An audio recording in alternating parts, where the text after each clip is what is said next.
Moving on, politically and scientifically important. That's how Russian State Duma Chairman Boris Gryzlov described the Arctic 2007 expedition as he met its members.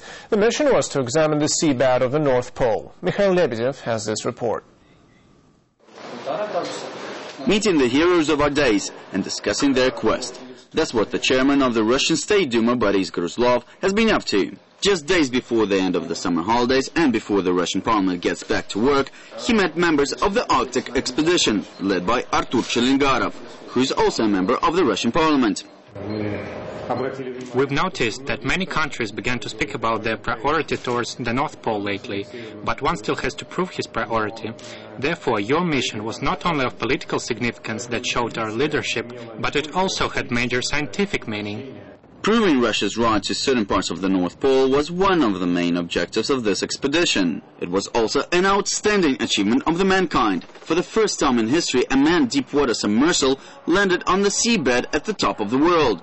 Artur Chelingarov and his men went 4,300 meters below the Arctic ice and spent 9 hours down there.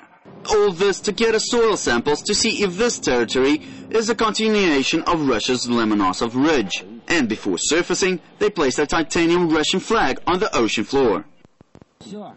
This expedition wasn't simple, but we've accomplished all the tasks that we faced. The Russian flag is now at the very point, at the North Pole. With the international community following Russia's mission, many political disputes have sprung up over this remote region. It could store enormous resources of gas and oil.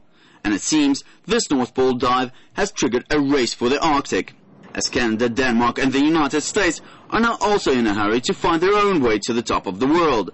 But the foreign members of the Arctic 2007 expedition, such as Mike McDowell, have their own thoughts on the issue. The political side of this will be things that will be solved over many years. Who owns the Arctic, who doesn't own the Arctic, is something that will be talked about and discussed by lawyers and politicians for the next 50 years. So I say focus on the fact that this was exploration, human achievement.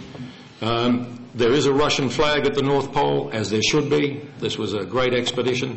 Even though some other states are eager to claim their piece of the pie, Russia has the unique technology necessary to further explore this region, including its Arctic fleet. Back in 1987, Canada wanted to build the largest icebreaker in the world, but then decided to give up the idea. Now it's left for the Russian icebreakers, like the 50 Years of Victory, to escort their future expeditions to the pole. And all claims for the Arctic from any country have to be heard by the United Nations and resolved according to the UN Sea Law. Even though that several years ago Artur Chelingarov became a State Duma deputy, he managed to keep his spirit of an Arctic explorer. Now he is likely to be glad of his parliamentary experience as he navigates his way through the political icebergs that have occurred around this problem. Mikhail Lebedev, Russia Today, Moscow.